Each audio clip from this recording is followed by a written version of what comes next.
दोस्तों, ईरान और इजराइल की लड़ाई अब सबसे खतरनाक फेज में एंटर कर चुकी है। हालात इतने सीरियस हो चुके हैं कि ट्रंप अपनी G7 की मीटिंग को बीच में छोड़कर वापस अमेरिका लौट गए हैं। अमेरिका ने एडवाइजरी जारी करके बोला है कि तेहरान खाली कर दो। मतलब अमेरिका और इजराइल ने तेहरान को गाजा बनाने की ठान ली है। नेतन्याहू साफ बोल चुके हैं कि अब हम ईरान के टॉप लीडर खामेनेई को मारे बिना दम नहीं लेंगे। अब तक 4 दिनों की लड़ाई में ईरान में 250 से ज्यादा लोग मारे जा चुके हैं। मरने वालों में सेना के टॉप कमांडर हैं, 19 न्यूक्लियर साइंटिस्ट हैं और तो और टॉप कमांडर्स की मौत के बाद जिन अली शमधानी को ईरान का टॉप कमांडर बनाया गया था, इजराइल ने उसे भी मार दिया है। इजराइल चुन चुनकर ईरान की ऑयल रिफाइनरी, मिलिट्री एसेट्स को तबाह कर रहा है। 16 जून को उसने ईरान की सरकारी न्यूज चैनल की बिल्डिंग को मिसाइल हमले में तबाह कर दिया। इजराइल ने साफ बोला है कि वो ईरान के सभी न्यूज चैनल्स और रेडियो स्टेशन को तबाह कर देगा। दूसरी तरफ ईरान भी कमजोर नहीं पड़ रहा है। ईरान ने सिर्फ 3-4 दिन के हमले में इजराइल में वो तबाही मचाई है, वैसी तबाही हिजबुल्लाह, हमास और हुती आज तक मिलकर नहीं मचा पाए थे। इन हमलों में इजराइल में 20 से ज्यादा मौतें हो चुकी हैं। ईरान अब तक कई सौ मिसाइलें इजराइल पर दाग चुका है। इजराइल ने बहुत सारी मिसाइलों को हवा में खत्म कर दिया है, फिर भी कई मिसाइल्स इजराइल में हिट कर रही हैं। इतना ही नहीं, ईरान ने धमकी दी है कि अभी तो हम अपनी पुरानी मिसाइल्स दाग रहे थे, हमने अपनी लेटेस्ट और ताकतवर मिसाइलों को अभी निकाला ही नहीं है। इजराइल से ईरानी हमलों की जो तस्वीरें आ रही हैं वो भी हिला देने वाली हैं। इजराइल के कई हिस्सों की हालत तो गजा जैसी हो चुकी है। कुछ जगह तो इतनी तबाही हुई है कि इजराइल की सरकार ने न्यूज चैनल्स को मना किया है कि इन तस्वीरों को न दिखाया जाए, क्योंकि इससे आम आदमी का हौसला टूट सकता है। इजराइल ईरान की इस लड़ाई के बीच पाकिस्तान की भयंकर बेइज्जती हुई है। अब आप सोचेंगे पाकिस्तान की एंट्री कैसे हुई, वो मैं आपको बताऊंगा। इस बीच पाकिस्तान को लेकर जो खबरें आ रही हैं दोस्तों, उसने एक बार फिर से साबित कर दिया है कि क्यों पाकिस्तान को दुनिया का सबसे दोगला और बेशरम मुल्क कहा जाता है। ऐसा क्यों कह रहा हूं वो डिटेल में आपको बताऊंगा, लेकिन उससे पहले यह भी कहा जा रहा है कि वॉर अगर आगे बढ़ी तो दुनिया भर के शेयर बाजार भड़ाम हो जाएंगे, खराब हो जाएंगे, उनकी हालत खराब हो जाएगी। लेकिन शेयर मार्केट को अगर आप बेस्ट तरीके से समझना चाहते हैं तो वैल्यू रिसर्च के फाउंडर धीरेन्द्र कुमार जी के साथ हमारे लेटेस्ट पॉडकास्ट को जरूर देखिएगा, लिंक डिस्क्रिप्शन में दिया है। फिलहाल वीडियो में आगे बढ़ते हैं। दोस्तों, दरअसल हुआ यह कि ईरान और इजराइल की लड़ाई के बीच ईरान की नेशनल सिक्योरिटी काउंसिल के मेंबर मोहसिन रिजवी ने कहा कि अगर इजराइल हम पर न्यूक्लियर अटैक करता है तो हमारा बदला लेते हुए पाकिस्तान भी इजराइल पर न्यूक्लियर अटैक कर देगा।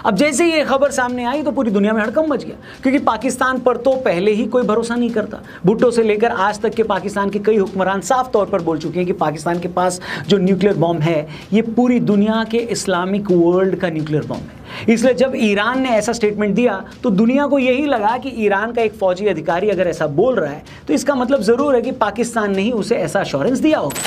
अब जब ये बात जैसे ही बाहर आई तो दुनिया से पहले खुद पाकिस्तान की फटकर 74 हो गई। पाकिस्तानियों को लगा कि यार ये ईरानी अफसर ने क्या बोल दिया, ऐसा ना हो कि इजराइल ईरान को कूटना छोड़कर पहले पाकिस्तान को ही पेलना शुरू कर दे। वैसे भी पूरी दुनिया जानती है कि अमेरिका और इजराइल के रिश्ते क्या हैं। इजराइल की सेफ्टी के लिए अमेरिका किसी भी हद तक जाने के लिए तैयार है। पाकिस्तानियों का तो ये सोच सोच कर ही पैजामा गीला हो गया कि अगर अमेरिकन को ये पता लग गया कि हम इजराइल पर न्यूक्लियर अटैक कर देंगे तो ट्रंप असीम मुनीर को टांगों से घसीटता हुआ अरेबियन सी की खाड़ी में न फेंक दे। बस फिर क्या था, जैसे ही ये खबर वायरल हुई पाकिस्तानी फॉरेन मिनिस्टर से लेकर पाकिस्तान के डिफेंस मिनिस्टर ख्वाजा आसिफ तक इसको डिनाई करने में लग गए। वो चिल्ला चिल्ला कर बोलने लगे कि हमारे न्यूक्लियर हथियार हमारी खुद की सुरक्षा के लिए हैं और हमने कभी नहीं कहा कि हम इजराइल पर हमला कर देंगे। पाकिस्तान ने ये कहा है कि अगर इसराइल ने हमारे ऊपर न्यूक अटैक किया तो पाकिस्तान इसराइल के ऊपर न्यूक्लियर हमला कर देगा। ये इतनी गैर जिम्मेदाराना और इतनी झूठी खबर है। पाकिस्तानियों को यह बात भी अच्छे से पता है कि नेतन्याहू पाकिस्तान को बिल्कुल पसंद नहीं करते। यहां तक कि नेतन्याहू ने एक बार यह तक कहा था कि ईरान के बाद उनका अगला टारगेट पाकिस्तान होगा, क्योंकि पाकिस्तान के पास न्यूक्लियर बॉम्ब है। वैसे भी पाकिस्तान इजराइल को मान्यता नहीं देता। पाकिस्तान के तो पासपोर्ट तक पे लिखा है कि ये इजराइल के लिए वैलिड नहीं है। अब ये सब बातें तो इजराइल को पता ही है, लेकिन जैसा कि मैंने कहा दोस्तों, पाकिस्तानी इतनी गिरी हुई कौम है कि ये लोग पैसों के लिए अपने अब्बा हुजूर तक को बेच दें। ऐसा क्यों कह रहा हूं वो भी समझाता हूं। आपको याद होगा ऑपरेशन सिंदूर के टाइम जब भारत पाकिस्तान की पिटाई कर रहा था तब ये अमेरिका ही था जिसने पाकिस्तान की जान बचाई। इसके बाद धड़ाधड़ पाकिस्तान को IMF से $1 बिलियन की मदद मिली, एशियन डेवलपमेंट बैंक से $800 मिलियन की मदद मिली। फिर खबर आई कि वर्ल्ड बैंक भी पाकिस्तान को $20 बिलियन की हेल्प देगा। अब पाकिस्तान में तो गधे हैं, उन्हें ये समझ थोड़ी ना आता कि अमेरिका उन पर मेहरबानी क्यों कर रहा था, मगर अमेरिका तो है पक्का बिजनेसमैन, व्यापारी। उसको उस टाइम भी पता था कि महीने भर में इजराइल ईरान को पेलने वाला है। उसी टाइम अमेरिका को ये पता लगाना था था कि ईरान ने एयर डिफेंस सिस्टम कहां सेट कर रखे हैं, उसके फाइटर जेट्स कहां खड़े हैं। अब ध्यान से सुनते जाइए आप। अब ये पाकिस्तान इतना बड़ा वाला मादरणीय है ना कि क्या बताऊं, कहने को तो ये न्यूक्लियर बॉम्ब को इस्लामिक दुनिया का बॉम्ब बताता है। जब भी भारत के हाथों इसकी पिटाई होती है तब मुस्लिम देशों से साथ देने की अपील करता है। मगर इनकी बेशर्मी देखिए, अमेरिका ने जब इनको 2 पैसे दिए तो इन लोगों ने अपना एयरबेस ही अमेरिका के हवाले कर दिया। कुछ दिन पहले खबरें आई कि पाकिस्तान से ईरान की सीमा के पास फाइटर जेट्स उड़े और उन्होंने बहुत सारी इंपॉर्टेंट इंफॉर्मेशन अमेरिका से शेयर की। अब आप सोच सकते हैं कोई देश इतना गिरा हुआ कैसे हो सकता है। बात ये इस्लाम की करते हैं, अपना सबसे बड़ा दुश्मन इजराइल और यहूदियों को बताते हैं, मगर जब 2 पैसा मिला तो इस्लामिक देश ईरान के खिलाफ उसी दुश्मन देश इजराइल की मदद करने के लिए तैयार हो गए हैं पाकिस्तानी। दुनिया में बेशर्मी की इससे बड़ी कोई दूसरी मिसाल हो सकती हो तो कमेंट करके बताना। नहीं, मगर झूठ और मक्कारी ज्यादा दिनों तक तो चलती नहीं। ये लोग चोरी छिपे अपने एयर स्पेस का इस्तेमाल ईरान के खिलाफ इंफॉर्मेशन इकट्ठा करने में लगा रहे थे। लेकिन दूसरी तरफ इस्लामिक दुनिया को इन्हें यह भी दिखाना था कि नहीं जी, हम तो यहूदी शैतान इजराइल के खिलाफ है। तो हुआ ये होगा कि किसी को पता ना लगे, इन लोगों ने पर्दे के पीछे ईरानी हुकूमत को ये बोल दिया होगा कि अगर इजराइल ने आप लोगों पर न्यूक्लियर अटैक किया तो हम इजराइल पर न्यूक्लियर अटैक कर देंगे। मतलब ईरान इनकी नीयत पर शक न करे, इसलिए बंद कमरे में उसे इतना बड़ा झूठ पाकिस्तानियों ने बोल दिया होगा। लेकिन पाकिस्तान को ये नहीं पता था ना कि ईरान ये बात सबके सामने बोल देगा। पाकिस्तान ने हमें क्या भरोसा दिया है, ईरान ने सबको बता दिया। इसलिए जैसे ही ईरानी नेता ने कहा कि जी पाकिस्तान तो बोल रहा है कि वो भी इजराइल पर हमला कर देगा, तो पाकिस्तानियों की पैंटें गीली होगी। उन्हें लगा कि भाई अब तो मारे जाएंगे। अगर ट्रंप को ये भनक भी लग गई कि हमने ऐसा बोला है तो हमारा हुक्का पानी बंद कर देगा, बस फिर क्या था। उसके बाद से ये लोग सफाई पर सफाई देने लगे। ये है इन बेशर्मों का मुस्लिम ब्रदरहुड। मतलब जो कौम अपने न्यूक्लियर बॉम्ब को इस्लामिक बॉम्ब कहते नहीं थकती थी, जो कौम मुस्लिम ब्रदरहुड की दुहाई देते नहीं थकती थी, उसकी असल औकात ये है कि आज अगर एक इस्लामिक देश पर संकट आया है तो पाकिस्तान उस आपदा में भी अवसर तलाश रहा है। अब आप ही बताइए ऐसे बेगैरत देश के लिए क्या कहा जाए। जो भी सुंदर शब्द आपके दिमाग में आ रहा है कमेंट बॉक्स में लिख देना। और ये कोई पहला मौका नहीं, आपको याद होगा 9/11 हमले के बाद अमेरिका को अफगानिस्तान में अलकायदा पर हमला करना था, तब भी इसी पाकिस्तान ने अमेरिका से आतंकवाद के नाम पर लड़ाई के लिए अरबों डॉलर वसूल किए। आपको क्या लगता है जो तहरीके तालिबान आज पाकिस्तान में इतने हमले करता है वो क्यों करता है? इसीलिए करता है क्योंकि वो आज भी ओसामा की मौत के लिए पाकिस्तान को जिम्मेदार मानता है। उस वक्त भी परवेज मुशर्रफ ने अमेरिका से अरबों डॉलर लिए। फिर उसके बाद अमेरिकन फौज को अफगानिस्तान से लगने वाले पाकिस्तानी इलाकों में तालिबान पर हमले करने दिए।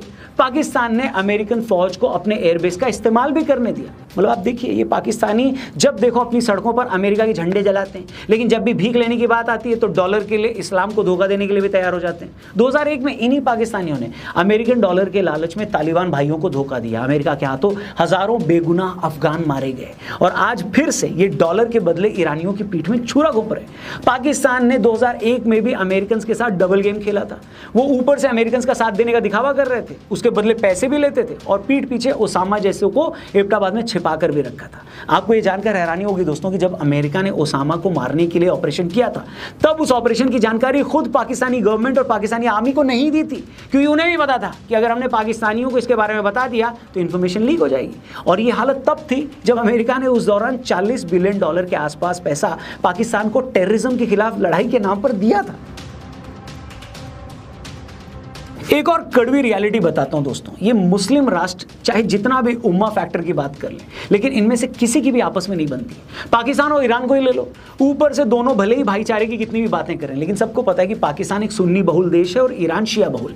दूसरा, बलूचिस्तान रीजन को लेकर भी ईरान और पाकिस्तान में लड़ाई होती रहती। 2024 में तो दोनों देशों ने बॉर्डर पर इसी इशू पर गोलीबारी भी कर दी थी। दूसरी तरफ सऊदी अरेबिया और ईरान की अपनी लड़ाई है। दोनों ही अपने आप को मुस्लिम दुनिया का चौधरी मानते हैं। इसके अलावा जॉर्डन, यूएई, इजिप्ट जैसे देशों को अमेरिका आर्थिक और सैन्य मदद करता है। ऐसे में ईरान का साथ देकर वो अमेरिका से अपने रिश्ते खराब नहीं कर सकते ये सारे देश। इसके अलावा 1979 में इजिप्ट ने और 1994 में जॉर्डन ने इजराइल के साथ शांति समझौता किया था, इसलिए वो इजराइल के खिलाफ किसी लड़ाई में नहीं पड़ रही। 2002 में यूएई, बहरीन, मोरक्को और सूडान ने अब्राहम अकॉर्ड्स के अंडर इजराइल से अपने रिश्ते सुधार लिए थे, इसलिए वो भी इजराइल के खिलाफ किसी मिलिट्री एक्शन में शामिल नहीं होंगे। अब बचे यमन, सीरिया और लीबिया जैसे देश जो खुद अपनी लड़ाइयों में इतने उलझे हुए हैं कि वो भला ईरान का क्या सपोर्ट करेंगे। सीरिया ने तो खुलकर इजराइल का सपोर्ट भी कर दिया। दूसरा, इन देशों की ईरान को सपोर्ट न करने की सबसे बड़ी वजह है कि अगर इन्होंने ईरान का साथ दिया और अमेरिका ने इनसे हाथ पीछे खींच लिया तो इन देशों में फिर से आईसिस और अलकायदा का कब्जा हो जाएगा। और रही बात पाकिस्तान की, वो तो इन सबसे गया गुजरा है, जो ना इस्लाम के रास्ते पर चलता है और ना तरक्की के रास्ते पर। उसे कोई पैसा दे दे तो सुन्नी तालिबान को भी धोखा दे सकता है, उसे पैसा मिले तो कम्युनिस्ट चाइना से भी हाथ मिला सकता है, उसे पैसा मिले तो वो शिया ईरान पाकिस्तान के खिलाफ भी जा सकता है। इस बेगैरत मुल्क का कोई दीन धर्म और ईमान नहीं है और आयरनी ये है कि इसके बावजूद पाकिस्तान खुद को इस्लाम का सबसे बड़ा रहनुमा बताता है। बाकी आप बताओ, पाकिस्तान की इस बेशर्मी पर आप क्या सोचते हो? क्या आपको भी लगता है कि पाकिस्तान ईरान के साथ दोस्ती का दिखावा करके पीछे से उसे धोखा दे रहा है? और इजराइल को क्या पाकिस्तान को भी पेलना चाहिए? जो भी हो आपकी राय कमेंट करके जरूर बताएं। वीडियो पसंद आई हो तो इसे अपने दोस्तों से भी जरूर शेयर करिएगा। बाकी डिस्क्रिप्शन में हमारे लेटेस्ट पॉडकास्ट का लिंक दिया है। Investing, share market, mutual fund, इन सब पर अगर कुछ बेस्ट सुनना चाहते हैं तो ये मौका आपके पास है। डिस्क्रिप्शन और पिन कमेंट में जो लिंक है उस पर जाकर हमारे टीआरपी चैनल, हमारे पॉडकास्ट चैनल को भी जरूर सब्सक्राइब करना। फिलहाल इस वीडियो में इतना ही। वीडियो पसंद आई हो तो इसे अपने दोस्तों से जरूर शेयर करना। तब तक के लिए अपना ख्याल रखिए। जल्दी मिलते हैं। जय हिंद, वंदे मातरम।